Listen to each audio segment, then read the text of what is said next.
உள்ளூராட்சி கட்டமைப்பை சற்று நாம் ஆழமாக படிக்க வேண்டிய தேவை இருக்கிறது. இன்று நாம் எப்படி மாறி போயிருக்கிறோம்? நீங்கள் ஒரு வீட்டிலே ஒரு பிளெண்டரை வாங்குகிறீர்கள். அந்த பிளெண்டரை எப்படி இயக்குவது என்று பார்ப்பதாக இருந்தால் அதற்குள்ளே ஒரு கேட்லாக் இருக்கும். அது பற்றிய விடயங்களை சொல்கின்ற ஒரு புத்தகம் இருக்கும். அது பற்றிய வழிகாட்டல் கைநூல் இருக்கும். நீங்கள் ஒரு மோட்டார் வண்டியை நீங்கள் வாங்கினால் அந்த மோட்டார் வண்டியை எப்படி நீங்கள் இயக்க வேண்டும் என்பதற்கு ஒரு புத்தகம், ஒரு கைட் புக் இருக்கும்.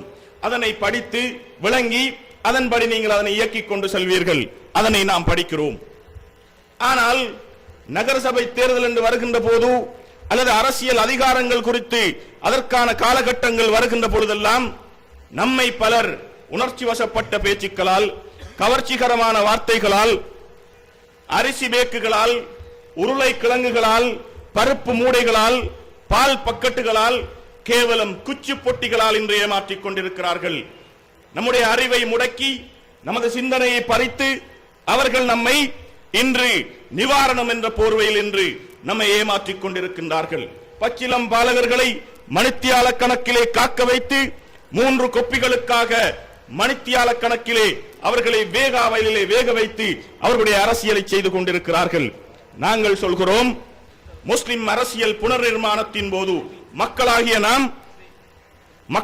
நாம் இந்த நகரசபை தேர்தல் என்றால் என்ன, அதன் அதிகாரங்கள் என்ன, அதனை எப்படி நாம் பார்க்க வேண்டும், அதற்குள்ளே இருக்கின்ற உள்ளக சட்ட ஒழுங்குகள் என்ன என்பது குறித்து விலாவாரியாக படித்து விளங்கி வாக்களிக்க வேண்டிய பொறுப்பு நமக்கு இருக்கிறது. அன்புக்குரிய சகோதரர்களே, நகரசபை என்பது உள்ளூராட்சி, ஒரு ஊரின் குட்டி அரசாங்கம் என்பதை நாம் மறந்துவிடக் கூடாது.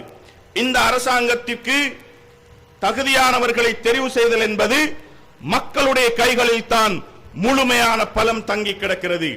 அதனை தெரிவு செய்கின்ற ஒழுங்கு என்ன, அவ்வாறு தெரிவு செய்கின்றவர்களுக்கு இருக்கின்ற அதிகாரம் என்ன, அவர்கள் எவ்வாறான சட்ட வரம்புகளுக்குள்ளே செயற்பட முடியும், அந்த சட்ட வரம்புகளை கொண்டு அவர்கள் எவ்வாறான கிளை சட்டங்களை இந்த ஊரிலே உருவாக்க முடியும், அந்த கிளை சட்டங்களை கொண்டு எப்படி அவர்களுடைய சமய, சமூக, பண்பாட்டு, கலாசார, கல்வி, பொருளாதார, அரசியல் அபிவிருத்திகளை செய்ய முடியும் என்று ஏராளமான விடயங்கள் அந்த வழிகாட்டல்களில் எழுதப்பட்டிருக்கின்றன. என்னுடைய கையிலே இலங்கை ஜனநாயக சோசலிச குடியரசின் வர்த்தமானி பத்திரிகை இருக்கிறது. 2009 ஆண்டு டிசம்பர் மாதம் 18ஆம் தேதி வெளியிடப்பட்ட 1632 இலக்க அரச வர்த்தமானி ஒரு உள்ளூராட்சி சபை கொண்டிருக்க வேண்டிய அல்லது அதற்கு இருக்கின்ற அதிகாரங்கள் என்ன என்று மிக தெளிவாகவே பேசுகிறது. இந்த உள்ளூராட்சி திருத்த சட்டமூலம் தொடர்பான அல்லது அரசாங்கத்தின் அதிகாரத்தோடு பிரசுரிக்கப்பட்டிருக்கின்ற இந்த